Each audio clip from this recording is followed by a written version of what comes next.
Hey everybody, Corey Hirsch here. Another episode of the Mind Game. Special guest today, Darryl Sydor, a good friend of mine. I've known Darryl since he's been about 15 years old. We both went to Kamloops together. Darryl went on to play 1,291 National Hockey League games, 2 Stanley Cups, one with Dallas, one with Tampa Bay. And it's going to be a great, his story of recovery, addiction, and everything is inspiring and fantastic. It's going to be a good day. But first, let's introduce my co-host, Dr. Diane McIntosh. Hi, Diane. How are you? I am grand. Corey, how are you? Good. We always got to plug your book. We always got to you. plug your book. Fantastic. A lot of info in there. Always telling me to read it. I will get to it. I promise. How can you tell people it's good when I know you have not read that book? I've read bits and pieces. I tell you that it's all good. It's but for Diane, yes. So sorry. For people. It's for any person to read. Yeah. Like it's about depression for people who have depression. Love someone who's depressed. You've known people who are depressed. So much you could have learned. I could have wrote from experience, but not quite the clinical levels that you have. So always pleased to have you. Everything's going good. How was your week this week? It's a busy week for me every week, but you know what? It's Friday afternoon and I've saved the best for last. Here I am with you. So I'm really looking forward to spending an hour with you. Outstanding. You're between me and a glass of wine. That's what it boils down to, relaxing. But we're going to bring in Darryl Sydor. Again, good friend of mine. Sid is in the shoe swap these days. He's been in Kamloops back and forth. He's coached in the National Hockey League. He's played in the National Hockey League, and his story is incredible. And Sid, how are you? I'm doing well. Thank you for having me. Yeah, well, we got to show this. Here's Sid with the Stanley Cup because you earned that, my friend. That is one of my favorite pictures of you, and what a great picture that is. And then I got one more of those, Sid. So before we start, well, with that picture there, I noticed a lot more hair on my Stanley Cup. On your face too. That's right. Yeah.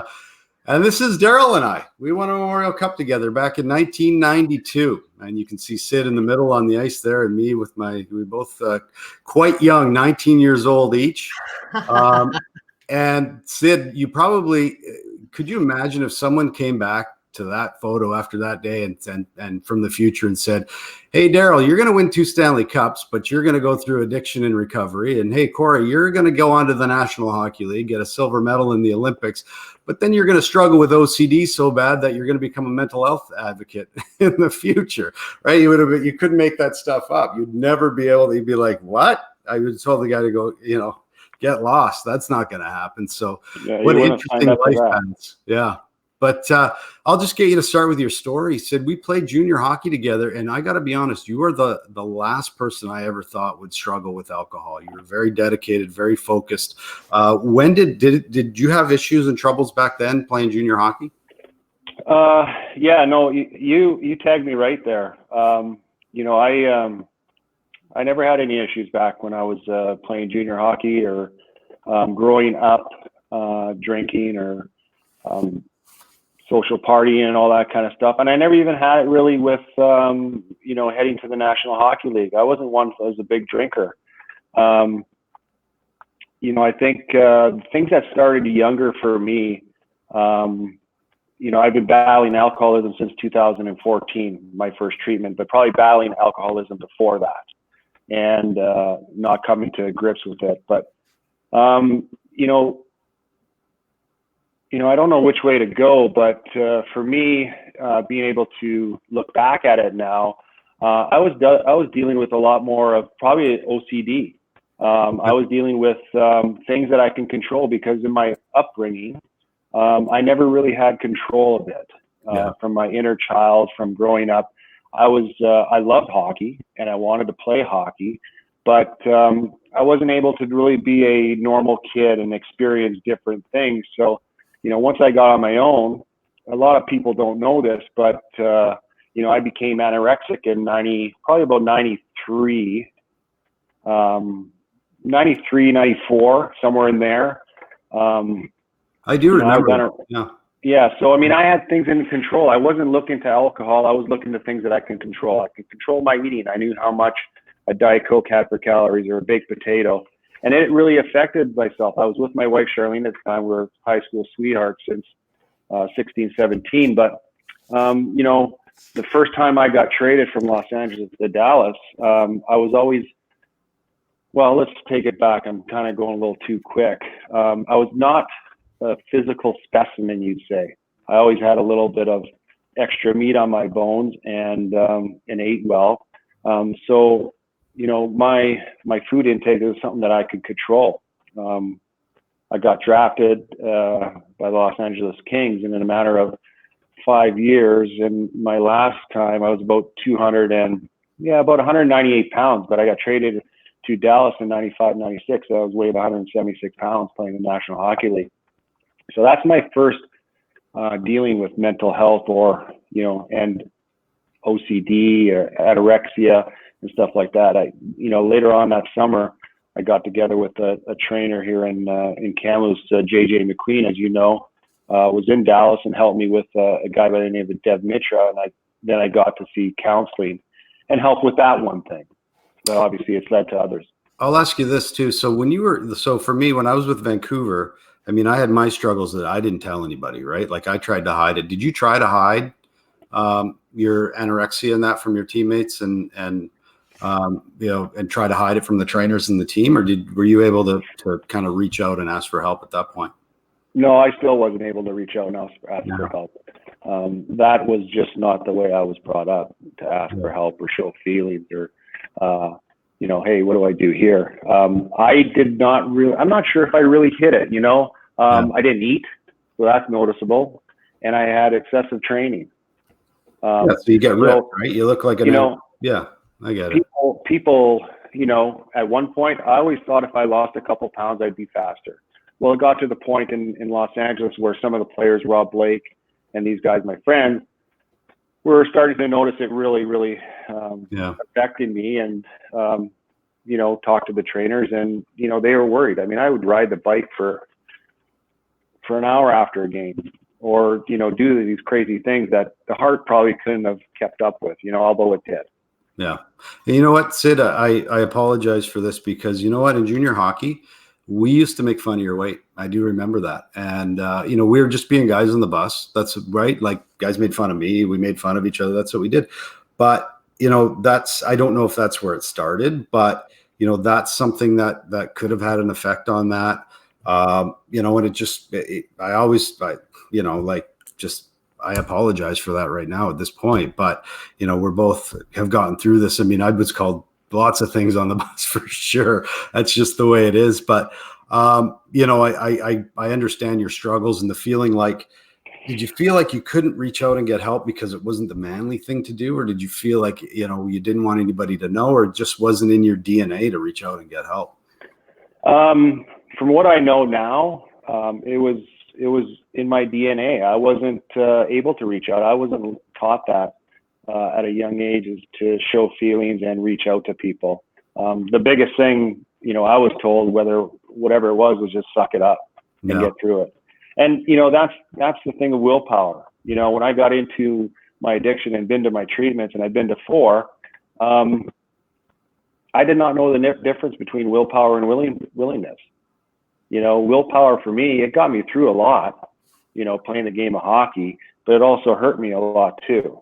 And now understanding the willingness and what it takes to get through this stuff, because we know, and especially me with AA and Alcoholics Anonymous, you know, I can't do this by myself. You know, I need a power greater than myself, and that's willingness. Diane? Darryl, I wonder, and certainly don't answer any questions you're not comfortable with, but it sounds like most people who struggle with mental illness, it starts early. And it sounds like this started quite early for you, and in a couple of different ways. So with restricting what you were eating, it sounds like ultimately you had a diagnosis of OCD. And I think Corey brought up something really important, which is the fact that, like probably most guys on the bus, you were exposed to some bullying or unkind comments. But often people struggle even earlier than that, sometimes related to their family life. Do you look back and see that there were some challenges, maybe you're past them now, within your childhood that might have been part of setting this up? Yeah, you know, it's a really good question, Diane. I've probably been one that never really wanted to go back there. I was able to, I went away my last stint in treatment. I don't even call it rehab. I believe I went to trauma treatment center in the Meadows in Arizona. And I was there for 6 weeks. And it's the first time that I was able to get to kind of before I left, I was 18 months sobriety. I went out for a couple days and then I went back into treatment. And the why, why do I keep doing this? And you're right. At the Meadows, you're able to do a week. It's called Survivor's Week. And it's going down and trying to figure out the inner child. And a lot stems from the inner child for me and how I deal with things, how I react to situations. And it was because of my growing up. I mean, I love my parents. My mom's passed away many, many years ago. But they thought they were doing the best that they could do. But it just wasn't. I'm not saying trained me a certain way, but I was learned or taught to be growing up in a certain way, and that's to put your nose to the grindstone and suck it up and don't show your feelings and don't talk about it. So yeah, going through that Survivor's Week at the Meadows, I went back to a 7-year-old child that we did an experiential, and a lot of things came up. And it wasn't just one parent or the other. They both had hands in it on how they were, but I'm not upset or mad at them. I forgive them because I'm not sure how they were brought up. And I don't know if they weren't doing it to try and hurt me. They were just doing the best that they could do, but now I have that understanding of how to deal with that stuff. And it opened me up. It really has opened me up from going to the Meadows and understanding, the feelings, who I am. And yes, like Corey says, I mean, we were all kids back then and we said a lot of probably bad things to everybody, and a lot of names, but I was dealt with a certain way back then. In today's day and age, obviously it can lead to different things. Yeah, really powerful, Darryl. And I just want to say this. I feel like we had a great experience in Kamloops and playing junior hockey. And this isn't about junior hockey. This is about, I thought we played in a great environment. We won a Memorial Cup together. And there are lots of great places to play, but kids do what kids do and boys do what boys do. And so, that stuff, although wrong, that's we were blessed to play in a great place. I will always say that, and I admire you and your courage in what you're saying. And my parents, I don't, they have nothing to do with my OCD. I had great parents growing up, and it's we look at how they were raised, and then what can we do better now? So. Thanks for sharing that, Sid. That's really powerful and important. And so after we'll go on a little bit with your career. We'll get back to more of that stuff. But so then you get moved on. You win a Stanley Cup with Dallas. You end up going a few different stops. How were you doing after you kind of got treatment with your anorexia? How were you doing for the next few years? Were you still struggling a bit, or were there things going on, or did you feel like you put that behind you? Well, it's always there. I mean, till this day, I don't really weigh myself. And if I do weigh myself, I probably have a little pity party for a bit, but I don't dwell on it as much because the weigh scale controlled my day back then. I mean, I would weigh myself, I don't know how many times a day, but it was controlling. So as for getting back to the eating and getting the weight back on and the nutrition, stuff like that. I never really, it took a while, but it didn't really affect me as much in my travels, eating and stuff like that. I mean, I always watch what I ate. My wife, Charlene, is an excellent cook, and, we eat quite healthy, but, since COVID, we have our ice cream cones at night. Diane, is anorexia? It's not very common with men, is it? Or is it just something that's not talked about? Well, it's far less common in men, and unfortunately, that means that a lot of men who are struggling with exactly what you're talking about, Darryl, don't get diagnosed. And also as part of having OCD or challenges with obsessions or compulsive behavior can be part of that body dysmorphia, or looking at your body in a really negative way, and all kinds of really negative behaviors in response to that. Like you said, being stuck to your scale, looking at your body in a negative light, in a way that you can't pull yourself away from it. And a lot of young men really struggle with that, and often not diagnosed, not talked about, but can take hours and hours and hours of time where you're just negatively evaluating yourself. And I think it's even getting worse now when younger people are faced with social media all the time. So if your picture's out there, people are making comments that you don't even know. And if you happen to read those, you can imagine, Darryl, when you were younger, if you were constantly having a stream of comment about what your body looked like, how devastating that is. Yeah. Yeah.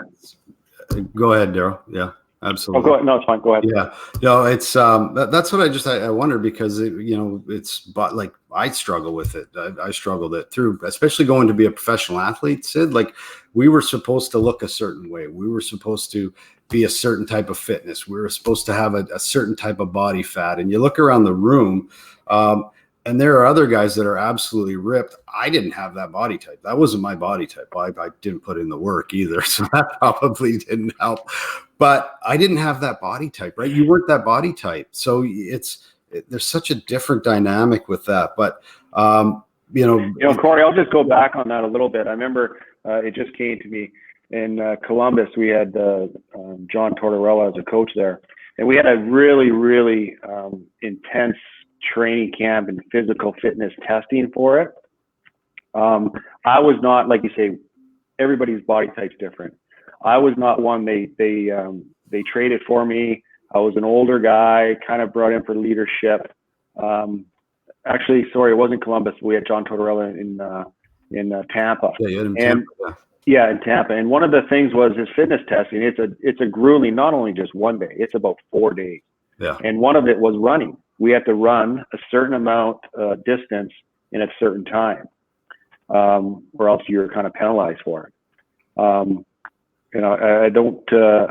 never forget.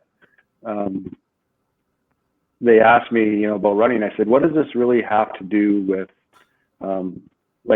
we had a young guy from Finland that I think he ran like a 4.5 minute mile, and he just blew it away. But he was one of the first cuts. And myself, after my run, they said, well, good thing we're not here for running. I said, well, I know where I get my paycheck. You want me to do it on the ice. It doesn't matter what I do. I said, why do you do that? He goes, well, just to make sure it was a threat, just to make sure that we trained through the summers that we ran, And everybody is different. I worry about that test for like the whole summer, and some crazy stories with that too. So then you win 2 Stanley Cups, but then you retire, and now you don't have hockey anymore. And the transition out of hockey can be, it's a really difficult transition. All of a sudden you can't get paid. And Sid, you're the type of guy that I always knew that hockey, I mean, you were so dedicated, and you were one of the most dedicated guys I knew. What was that like, coming out of the game and retiring after so many years pro and 2 Stanley Cups? Well, and this is where it probably all changed. This is where, in my retirement, the latter part of my career, I wasn't playing as much. I was more of a mentor on the ice. I'd get put into games. I was in Pittsburgh at the time, not playing a lot. Mike Yo was there as a coach. He was an assistant coach, and we spent a lot of time together because I wasn't playing. So my retirement, I wasn't sure if I really wanted to play and just keep doing the 6 days a week training, and I was getting older. I could see it going down. He got offered a job in Houston as a head coach there, and he called me up and heard I was thinking about retirement and offered me an assistant coaching job there. So my retirement lasted about, 48 hours, if that. I got thrown into that. And now it's what, I don't know what I was going to do with my knowledge and give back to, kids and stuff like that. So it switched big time. So you talk about stressors when you play as an athlete. Now you have stressors as a coach that I had no idea about coaching. Basically, it's just my experience of playing and how do I deliver that now to players? Now I got video. Now I got to present in front of people. The stressors were really high, and that's probably a lot when the drinking really picked up for me. Yeah. I was going to ask you, how did the drinking start for you? Was it the stress? Was it an escape? Like, what was it for you? Well, I mean, drinking for me I was always one that could drink a lot, and I wasn't really affected a lot. A lot of my friends and stuff, they would see me drinking, and I never really got that crazy buzz or blackout. But what happened was it was more drinking, and then it was lying and sneaking. The drinks, drinking before I had to go do something, go to any kind of social. It was just drinking now is that control of my eating was. Yeah. Wow. Diane? I wonder who around you knew this was going on, Darryl. Were you were saying kind of sneaking around? Were you drinking in a way that was really undercover, or did your wife know, and was she expressing concern, or were you hiding it from everyone? Yeah, she was expressing concern. I remember times in Houston, expressing that maybe I drink too much. And the other thing too is the concussions that didn't go marked. Like back in the day, they didn't really regulate the concussions. I know for a fact I had one documented, but and I had to pull myself out of the game. So now I'm also dealing with that. To be honest with you, a lot of people probably knew that I had a drinking problem, but in the alcoholic mind, I didn't think maybe anybody really knew, except for my close, my partner and my wife. And go ahead. What made you realize, or made you decide that you were going to make a change? Well, it's been ongoing since like I said, from 2014 when I first went to a treatment facility in Canada. Then I went to a couple more down in the States after a good portion of sobriety, and then I would go back. But this time here, it feels different. It's just I'm on 7 months now sobriety, but coming from the Meadows, it's I just feel it's I wish obviously I had that my first time, but maybe I wasn't ready. They always say with addicts, you don't know. Who knows when they're ready or where their darkest hole is going to be. But it was getting to the end of my line for sure, with family, with friends, with everything. So I really wanted the why and to understand it. And, now I feel I have a pretty good foundation thanks to all the doctors and people at the Mayo that helped me. Yeah. I went to Malibu. Remember? I mean, we sat there and you were there for a week, and it was or I don't know how long you were there. It was I remember going in, and I was really proud of you then for going and getting treatment, and we sat there, and I thought you had had a good grip on it. And then why do you think you fell back into that? Just because you weren't ready? Or how does somebody become ready to be able to grasp that so they can really be in a place where you're at right now? Well, that's a good question, Corey. I'm not sure if you can ever I don't know the real answer to that when you're ready. But speaking from myself, it was basically surrender. Like enough was enough, and I was tired. I was drained. I was just done with all the garbage that I've been not only dragging myself through, what I was dragging my family through, my kids. That's the biggest thing. I had a DUI in I think it was 2015. I had a DUI in Minnesota, and with myself, social media, it was all over. It was all over ESPN. It was all over TSN. So it's very hurtful, and my kids, the strength they have, and my family, the strength they have to be able to get through that, because our life is not a quiet life. No. Anything I do it's out there. Yeah. Well, so, I do remember one time, Corey, and you say, like, I thought I was ready when I was at Summit, and I thought I got a lot of good work, but there was still something missing. And, it was this getting, like Diane said, getting down. A lot of the, the Meadows is a treatment facility that doesn't only deal with alcoholism. It deals with eating disorder. It deals with PTSD. It deals with everything. And they have a Survivors Week for everybody, because everything does stem from something from the ages of 0, when you're born to, I think it's 17 years old. And that's where they focus on, because there's something there for everybody. If they, you know what, at the Meadows, they'll find it. Yeah. Diane, you talk about that all the time. Yeah, that it's a topic called epigenetics. And what it essentially means, you probably heard that at Meadows, that what happens in your life, early in life particularly, can change the way your genes work, the way your genes make proteins, that when you have early life trauma, and that we tend to think about trauma as being, you're sexually abused or physically abused, but it can be chaos. It can be neglect. There's a whole many different ways that people are affected in their early childhood that makes them vulnerable later in life to mental health problems, but also physical health problems. And so when we're trying to pin down, well, what caused this problem, there's never one issue. There can be issues related to childhood. There can be just social. You were under a lot of stress, Darryl, in your new role, for instance. And there could be a genetic piece to what you experienced. And all those together are what led you to ultimately be sick. And as you're talking about alcoholism, it's probably very helpful if you're able to share, because everyone's journey is a little bit different. Some people don't think that they're drinking too much. Others wonder if they're drinking too much. And everyone looks a little different. Some people are drinking all the time. Some people are just binging on the weekend. And I'm sure both of you have been exposed to a lot of people who have identified themselves as being alcoholics, and probably every person is different that you've met. Yeah, for sure it is. And, I grew up in a, they may not like it, but I grew up in an alcoholic family, I believe. My mom was a banker that came home from work and she would have her beers. My dad was a city employee that worked in the light and power in the yard, and they'd come home and there was always alcohol around. But for me, alcohol was my medicine, and that's where I knew there was a problem.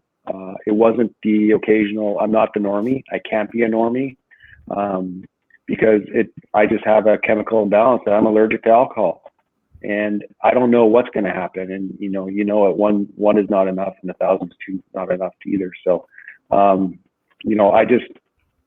knew I depended on alcohol.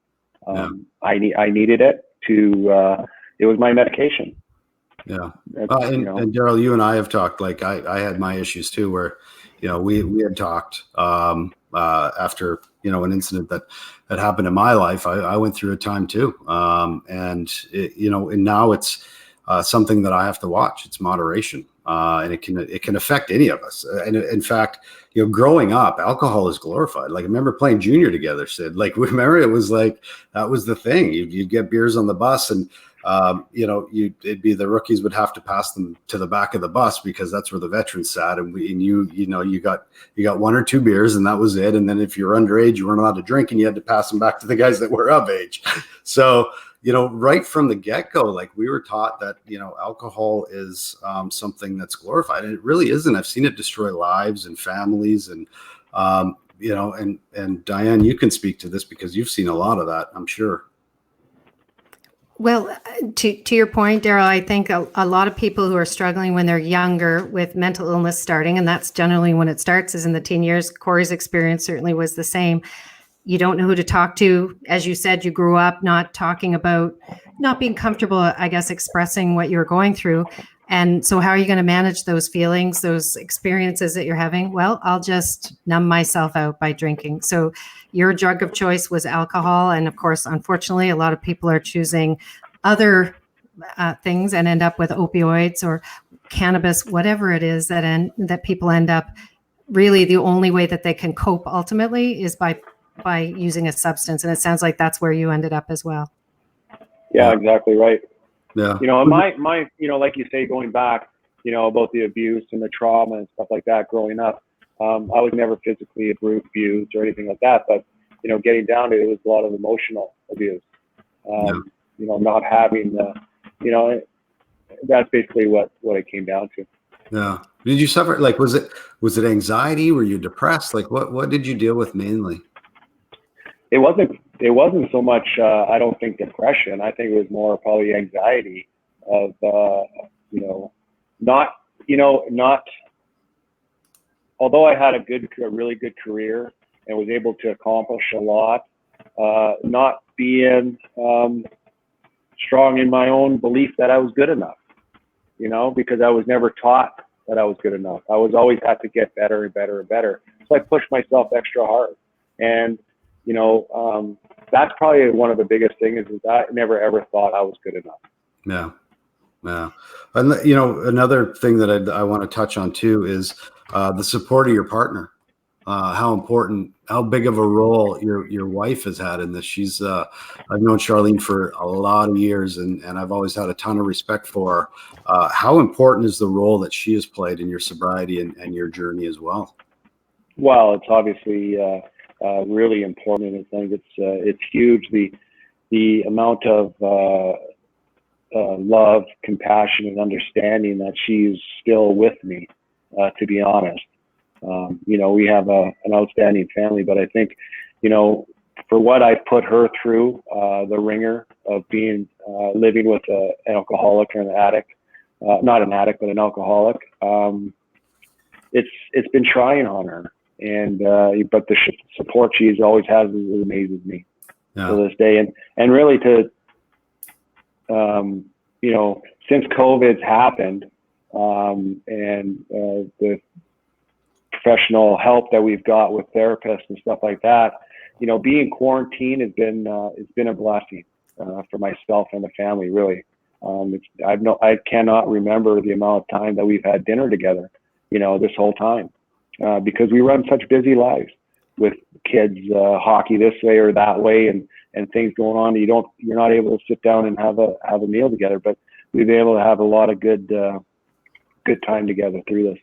Yeah. Diane, and how important is that family support?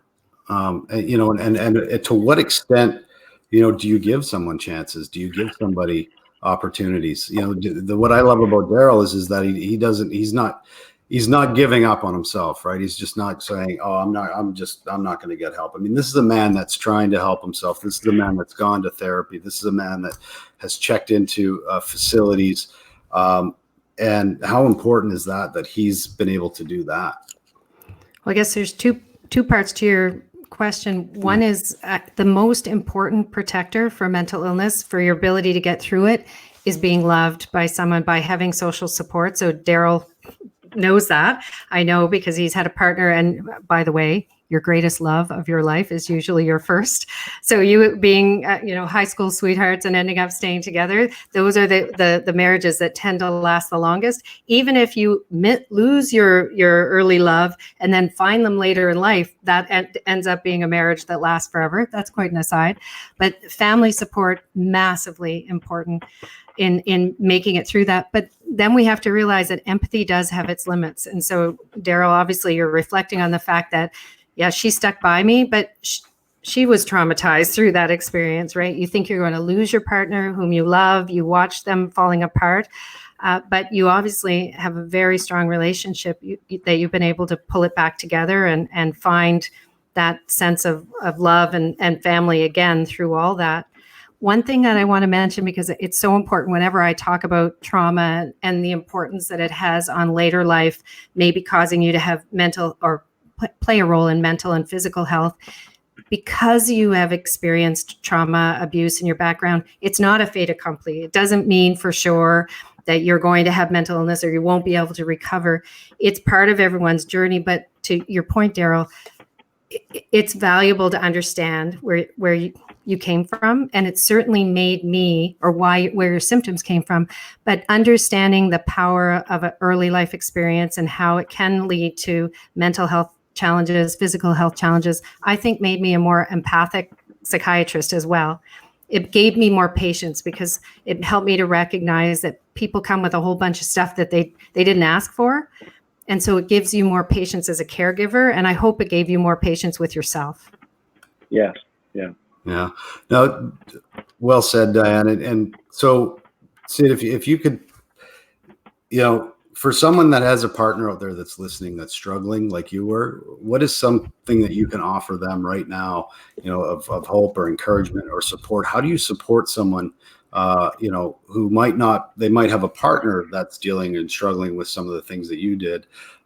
What can they do to be able to support their partner and hopefully help them along a path that they can get on like you did? That's kind of a tough question for me, not being on that other side. Yeah. We'll have one with Char later. Yeah, it's a field that we'd love to get into. So, but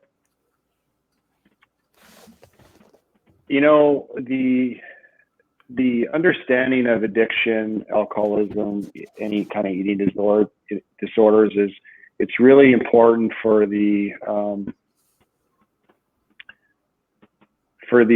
I guess the other half or the partner to understand it. It's not something that we chose to drink and chose to numb, but you have to understand, I guess, the biggest thing is, and I can't speak for Char, but the understanding of what the alcoholic goes through. And I'm not even probably saying that right. Diane might be able to explain more on that, but there's a lot of, Char was able to come down for a family week, which is also offered. And basically what we do in 6 weeks, they get a crash course in 1 week. And I think it was really beneficial to understand what we kind of work on and what we go through in kind of in the addiction, world and the medical, how they help and stuff like that. So it's a tough question for me to answer because I'm on the other side, if you understand what I'm saying. Yeah. Diane? I learned as a young psychiatrist treating military members actually who had PTSD related to traumatic experiences. And they were very, very ill. It took a long time for them to get better. And their partner was essentially, whether it was a male or a female, picking up all the childcare work. Maybe they were the only one who was working because their partner was on disability. And what I learned from that is, to a person, their partner got sick. Once the person who was ill finally started to get better, the person who was supporting them started to develop depression or anxiety. And it made me learn very early on how important it was that I wasn't just taking care of the person who was my index patient. I owned the whole family. That it was my job to make sure that people were educated, they understood what was going on, that they were being taken care of. Because if we don't take care of partners, they'll get sick because they're trying to support someone who's really struggling. And it helps them to build empathy, to understand, what is OCD? Why was he so hard on himself with his weight? When she saw that, she knew what you were doing. Why does he drink? What's happened in his childhood that's led to this? And it's not just your childhood. What are all the factors that came together? So I think an educated partner, an engaged partner, getting your partner involved in your healthcare, that makes all the difference in your recovery and your sustained recovery. So just reiterate, you'd recommend in situations where the partner actually goes to therapy with the spouse? Absolutely. Or is that's quite important. If you can, not necessarily every time, but I say to my patients, and I'm a psychiatrist, so I'm not spending all my time doing talk therapy. I do medication, but I talk to my patients and I say to them, every single time you want to bring your partner, bring them along. You don't have to tell me ahead of time. And some people come with, whoever their loved one is that they trust, their mom, their husband or their wife, their kid, whomever they trust and want to help to be their primary support through this journey, bring them along. Sometimes people come every time and sometimes just now and again.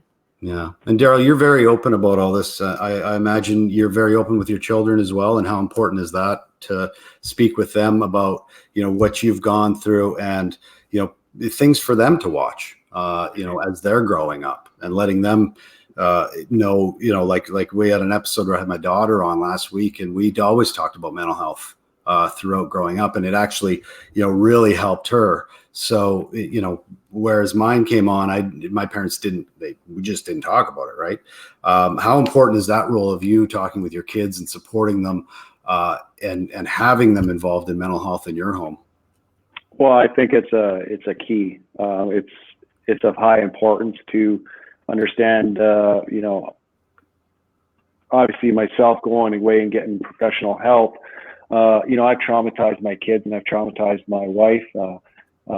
We have a couple of kids or a couple of boys that go to therapy. So it's important that they have an understanding, that I want to kind of break that chain of communication, and communication is probably one of the key things, and be able to show feelings, and be able to talk about them. One son was in the car with me when I had my DUI, and I traumatized him.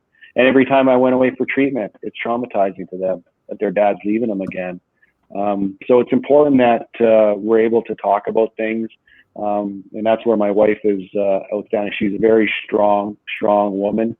And she loves the field of mental health, and listened to a lot of people. And one of her biggest, Glennon Doyle is huge. We listened to that the other day. We were going into Kamloops on a drive, listened to her second book, I believe it is. And I've read Love the Warrior also with her.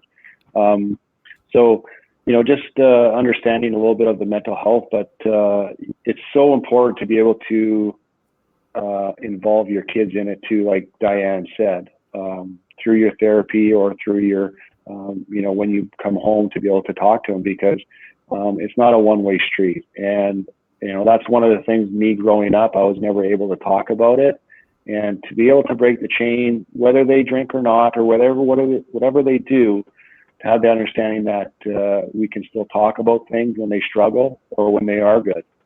Yeah, well, very well said, Darryl. I'm going to throw this at you right now too. What role and how do you feel about masculinity now compared to 20 years ago when you were playing in the NHL? You were a warrior. Like, you played hard. You got your nose dirty. You didn't fight a ton, but you played hard. And I do remember your first fight, by the way. We won't bring that up here in Kamloops. I think I had to protect you on that fight. I got it right between the eyes in Victoria. Absolutely. But, masculinity of where you see it today as opposed to where you saw it growing up and as kids, what are your thoughts on that? Well, I think masculinity is, manliness. From where we grew up, to be a man was to be strong, proper, physical, suck it up, do all those type of things. But to me, masculinity now is being vulnerable.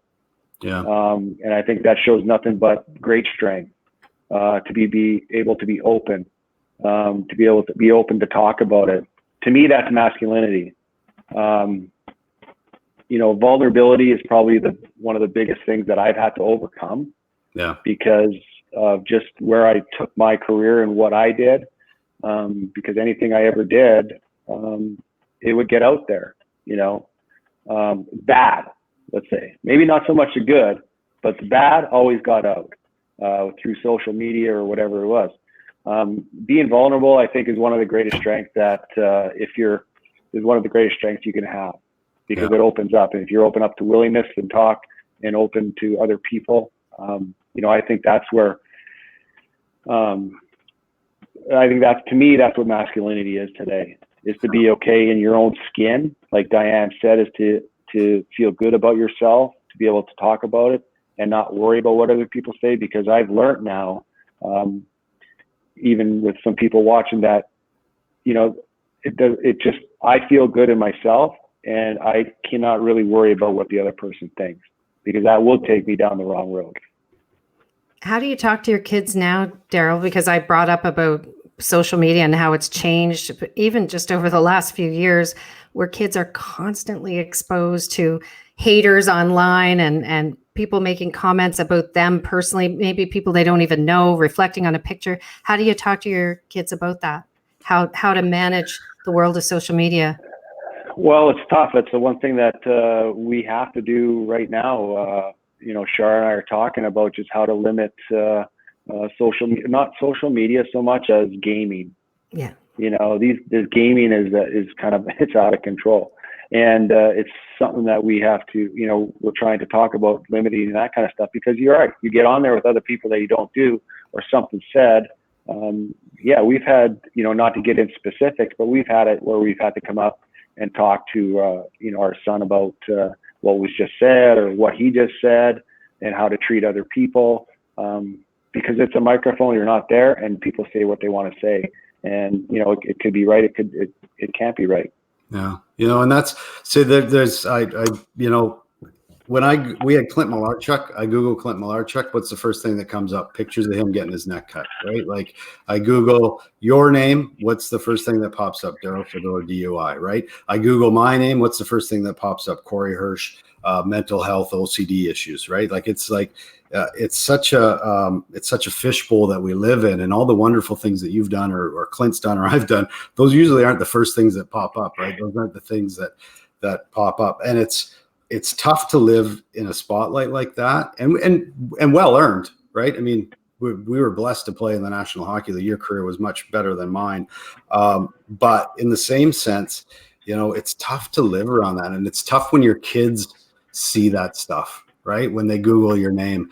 And we live in, it's what do we say? Now it's guilty until proven innocent, not innocent until proven guilty, right? It's like, it's a tough world to live in. And Diane, I'll let you speak to what Darryl said about vulnerability, because I thought that was incredible, and how important vulnerability is in recovery. Everyone's different. I always try to be careful not to impose my thoughts about what will help people to recover. I think people have to find their own path. And I'm sure, Darryl, when you've gone through a few different sessions of recovery, every time you learn something new about yourself. So you've been through a lot to get to here, where you're able to say vulnerability is something I needed to get better. Some people hold on to their vulnerability because it's just not safe enough. And I just don't want to, I'm always cautious not to impose what I think might help someone to find their way forward, because probably you didn't come to this vulnerability place, I may be wrong, until maybe more recently, as you've learned more about yourself and you've recognized, I need to do this for me, and it's made a difference for you. Yeah, no, you're exactly right. I haven't really come to it until probably the last, 7 months and 1 week, that I've been able to come to the grips with that I'm perfectly imperfect. Yeah. And, it's okay. Because, with all the willpower we talked about before and stuff like that, perfectionism was probably in there too. I wanted to be perfect. So I couldn't have a down day or do something wrong. But this last time, there was a certain point, and I believe in my sobriety and my mental health, where I kind of got better. And there was a time where it was about 16 days before I was supposed to leave treatment. I was there for 4 weeks. Every treatment's different, 30 days, 28 days, and I had my airplane ticket booked. And I was doing really well in the 4 weeks, and they were going to let me go and sign off, the psychiatrist and everybody, my senior. But there was a point where I was on the phone with my wife, and I just came from the psychiatrist, and I said, are you sure that I'm able to leave? Like, have I done well enough for you to think? She goes, yes, you've done fine, but we would like you to stay. And I mentioned that to my wife, and on that phone call, there was a switch that just changed. And she said, see, they want you to stay. And I didn't put up a fight. I've always put up a fight. And I just calmly said, okay, I'll stay. And that was, I think for me, the turning point in my recovery, where it's surrendered. Yeah. And I was able to stay the extra couple weeks, and she was able to come down and experience Family Week. And it's been a process ever since. But I never had that before. I never had that experience or that feeling. And I think what I was able to learn in the coming weeks was just that vulnerability and letting go. Yeah. Well, I'm going to throw this out there. So Wendy Tippett chimed in. Shar is the best. It's Dave's wife who coached you. We love Dave and Wendy. And yes, Wendy is correct. Shar is the best. It's she's a sweetheart, and she does so many great things for you guys as a family too. We'll have to get her on too. We could get. Oh, I'm sure she would love to. Yeah, absolutely. But let's come to today, Sid. Let's strategies to staying sober. Like, how do you do it now today? How do you manage yourself and moving forward, having gratitude, and we always talk about gratitude and things like that. Just what does strategies look like for you today moving forward with sobriety? Well, since I've been back, it's my recovery's come first. So it's where do I have my routine in my recovery? A lot of people might not know what I'm doing through it, but there's prayer, there's some self-care time. There's my AA meetings that, since this whole COVID thing, I was able to start an AA meeting online with our home group, and I run that now every day at noon, and then just some other meetings. You can look at the different things that COVID has thrown us, but it's what you do to make it better. And although there's a lot of uncertainty with this pandemic, I've grown stronger. I believe in my recovery and reaching out, and you can go to meetings all over the world now, if you choose to. So, that's where my recovery has been strong, and just the understanding of my own self and worry about me. I just turned 48 a couple days ago, and there was a time through that day that my wife noticed something. She's like, "Are you okay? Like, what's going on?" And it was feelings, it was feelings of how thankful I am, and I never used to show that kind of stuff, so, that's where I am today in my recovery and dealing with all this. No.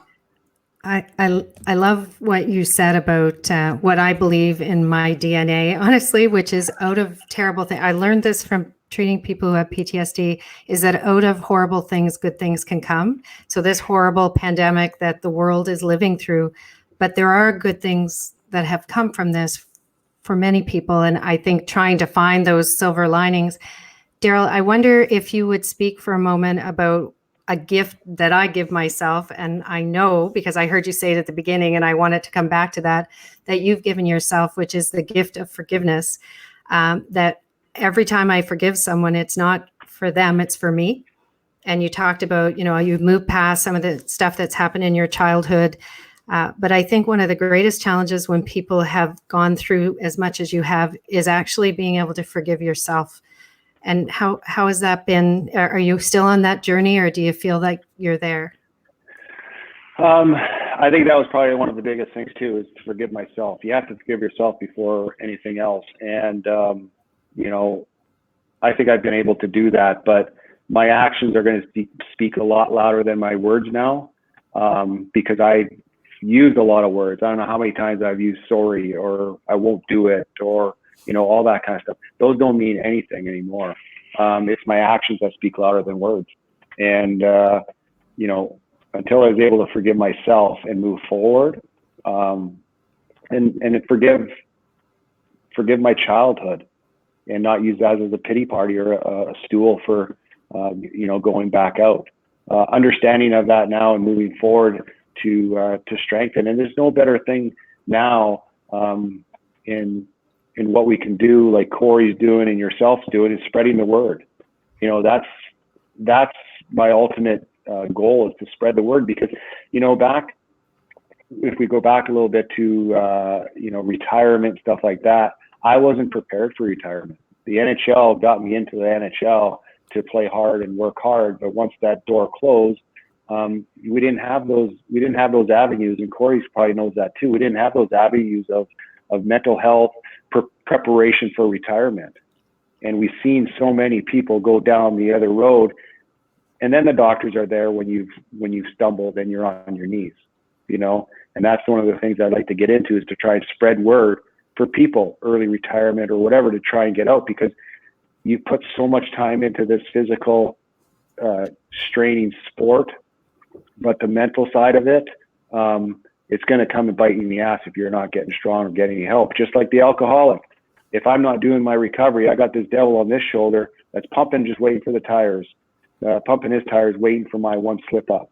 And that's where I need to have my recovery strong to be able to push that away. So there's no other better field that I'd love to get into, is to help prepare players, especially at this age where they're younger, get into a lot more funds than we did. But, to that next level of life, because there's a lot of life, and you don't need to go through what I've gone through. You don't need to go through that to finally at 48 years old. And I don't have it figured out, but I'm starting to understand who I am now. Oh, wow, Darryl. We're gonna probably cut it off right there, because that was just a fantastic way to to finish this, being able to forgive yourself. And I say that too, is everyone talks about forgiving other people. Well, you need to forgive you first before you can forgive anybody else. And Sid, I'm so proud of you. I know it's been a battle for you. I know it's been a journey. That I will support you, whether you slip and fall again or whether I slip and fall again. You'll be right there for me too. I love you, buddy. It's been, we've known each other a long time, and I want to thank you for coming today and sharing your story, and just how powerful, and, you're going to help a lot of people. You're going to do some wonderful things moving forward. Thank you for having me, Corey, and thank you, Diane. I love hearing these two hockey guys saying they love each other. It's the nicest thing ever. So nice to meet you. It's okay to show you. feelings, Corey. I know. I love it. Thank you, Darryl. Congratulations for all your hard work. Wow.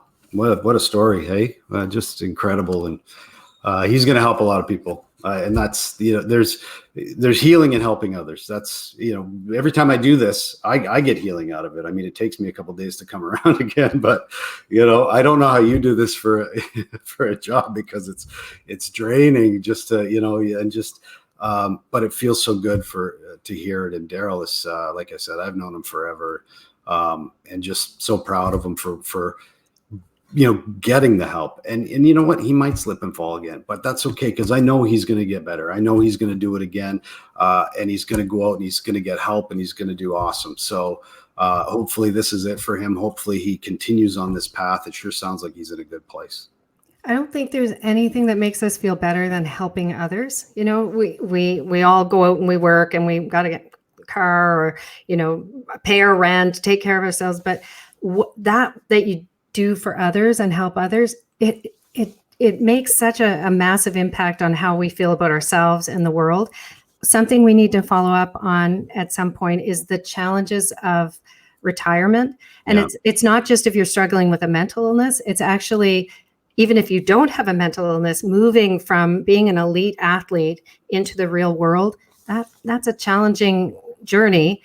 And there's a lot that can be done to prepare yourself for that, because I think a lot of people, once they've left, actually are quite vulnerable in retirement to getting depressed, starting to abuse substances. Yeah, it's rampant in the National Hockey League, any professional athlete, but there's other people out there too. I mean, and it's fine. It's refinding a purpose. That's what I had to do. I had to refine a purpose, and mental health has put me on that path. But I know it's difficult to find, and for a lot of people, you're right. They do struggle. But anything else you brought out of today's episode that you want to recap before we sign off here? Well, I think to the retirement point, it's starting early. To think about, what is my future going to look like, and how do I get ready for that? And it's not even related to mental health, but it protects your mental health on the other side. Because like you said, it took you a long time to find your purpose. It also took time to get well. But I think we have to think about retirement, especially as young elite athletes, well before they're done. Yeah. And that's a whole different show, a different everything. And it's, I've struggled through it. A lot of us have struggled through it, but Darryl shared about vulnerability, forgiving yourself, the ability to communicate with your family, having a supportive partner. There's just so many things involved in it. And we're just so thankful that Darryl was able to share his story with us today, because, wow, was that powerful. That was a gift. And what a great day today, Diane. Thank you so much for being with us again, my wonderful Thank you, co-host. And we'll have a couple more episodes next week, I'm sure, for the mind game. Thanks again, Diane, and we'll see you soon. Bye, Corey.